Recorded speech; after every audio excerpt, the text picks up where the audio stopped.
Hi hello welcome to our channel. First week లో elimination ఎవరు కాబోతుందో తెలుసుకుందాం. ఫస్ట్ వీక్ లో ఫస్ట్ ప్లేస్ లో అయితే తనుజ ఉంది.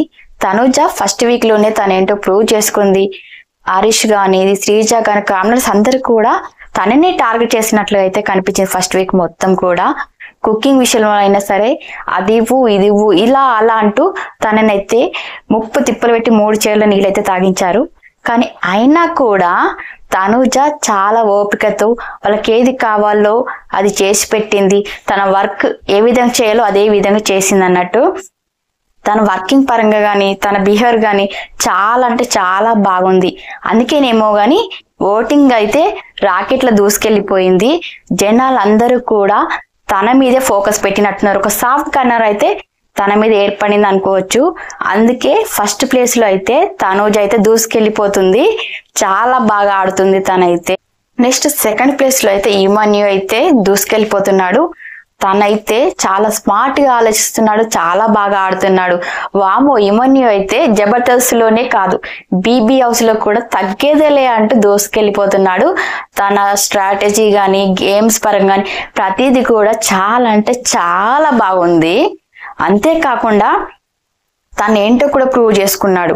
ఎందుకంటే జబర్దస్త్ లోనే ఫన్ గాని కామెడీ గాని తన ఎంటర్టైన్మెంట్ ఎంత బాగా ఇస్తాడో మన బీబీ హౌస్ లో కూడా అదే విధంగా మాటకి మాట ఆటకి ఆట ఫన్ కి ఫన్ ఏదైనా సరే తగ్గేదేలే అంటూ ఇమాన్యు అయితే దూసుకెళ్లిపోతున్నాడు.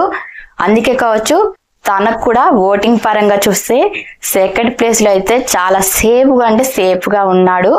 తను కూడా చాలా బాగా ఆడుతున్నాడు అన్నట్టు. చాలా బాగుంది తన ఆటకి కానీ కెప్టెన్ టాస్క్ లో అయితే తనకి అన్యాయం జరిగే ఉంది. కానీ ఓటింగ్ పరంగా చూస్తే మాత్రం తనకు న్యాయం జరిగింది అనిపించుకోవచ్చు అన్నట్టు.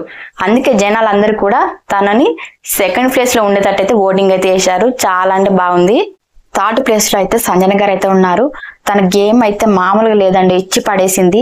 ఫన్ గాని కామెడీ కంటెంట్ గాని రచ్చని అంత మామూలుగా లేదండి. చాలా అంటే చాలా బాగుంది.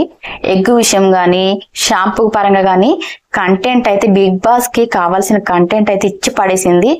అసలు బిగ్ బీ హౌస్ కి జేజమ్మ అంటే సంజన గారే అనేలా అయితే అనిపించుకుంది. తను ఒక కంటెంట్ ఫిన్ అయితే ఫస్ట్ వీక్ లోనే తనేంటో ప్రూవ్ చేసుకుంది. తను లేకపోతే కంటెంటే లేదు అనేటట్టయితే అంత బాగా అయితే తను ఆడుతుంది అన్నట్టు.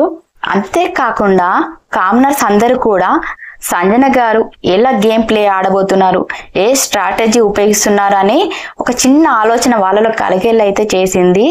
అంతేకాకుండా ఆడియన్స్ అందరూ కూడా తను ఏం గేమ్ ఆడబోతుంది, ఏం గేమ్ ప్లే చేయబోతుంది అన్నట్టు ఆలోచించలేదు. చూసేలా అయితే ఒక క్రియేటివ్ అయితే చేసింది అనిపించింది అన్నట్టు.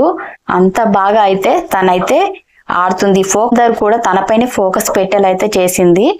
ఓటింగ్ పరంగా చూస్తే మాత్రం థర్డ్ ప్లేస్ లో ఉంది. ఓకే సేఫ్ ప్లేస్ లో ఉంది అనుకోవచ్చు మనమైతే.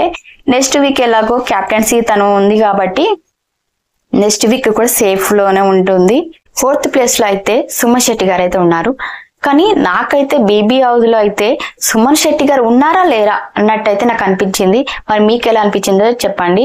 ఎందుకంటే తన నుంచి అయితే ఎలాంటి కంటెంట్ అయితే నాకు వచ్చింది అన్నట్టు అనిపించలేదు. తను అసలు ఎవరితోటి సరిగా మాట్లాడలేదు, అసలు ఏది కూడా లేదనిపించింది. కానీ అయినా కూడా ఓటింగ్ పరంగా చూస్తే మాత్రం అయితే తన వెనుకుండి తనని ముందుకెవరు నడిపించే శక్తి ఏదో ఉంది అన్నట్టుగా అయితే అనిపించింది. ఎందుకంటే తన ఓటింగ్ అలాగే ఉంది. ఫోర్త్ ప్లేస్ లో అయితే తనైతే ఉన్నాడు, సేఫ్ ప్లేస్ లో ఉన్నాడు. Next Ram Rathod fifth place లో అయితే ఉన్నాడు. తను కూడా పర్లేదు, బాగానే కంటెంట్ అయితే ఇస్తున్నాడు, బాగా ఆడుతున్నాడు, అందరితో బాగా మాట్లాడుతున్నాడు. తనకి బయట ఫాలోయింగ్ బాగానే ఉంది. కానీ ఆయన కూడా ఫిఫ్త్ ప్లేస్ లో ఉన్నాడు. మరి ముందు తన ఆట ఎలా ఉంటుంది అనేది అయితే చూడాలి. ప్రజెంట్ అయితే తనైతే బాగానే ఉంది, ఓవరాల్ చూస్తే బాగానే ఉంది. క్యాప్టెన్సీ టాస్క్ లో అయితే తన ఎఫర్ట్స్ అయితే ఇచ్చి పడేశాడు. క్యాప్టెన్సీ టాస్క్ లో అందరూ కూడా తననే టార్గెట్ చేశారు. అయినా కూడా తను ఎక్కడ కూడా తనను గివ్ అప్ ఇవ్వలేదు. ముఖ్యంగా టఫ్ కాంపిటీషన్ అయితే ఇచ్చాడని అనుకోవచ్చు. అంత బాగా అయితే గేమ్ ఆడాడు. తనైతే ఫిఫ్త్ ప్లేస్ లో సేఫ్ గా ఉన్నాడు. నెక్స్ట్ వచ్చేసి సిక్స్త్ ప్లేస్ లో ఉన్నాడు. తనైతే పర్లేదు ప్రస్తుతానికి, కానీ ముందు ఏ విధంగా ఆడతాడు అనేది చూడాలి. సెవెంత్ ప్లేస్ లో శ్రేష్ఠి.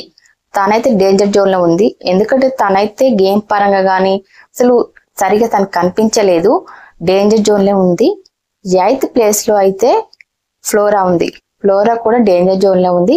మరి ఈ వీక్ లో ఎలిమినేట్ అయ్యేది మాత్రం సృష్టి, ఫ్లోరా వీళ్ళిద్దరి మధ్యలోనే జరగబోతుంది.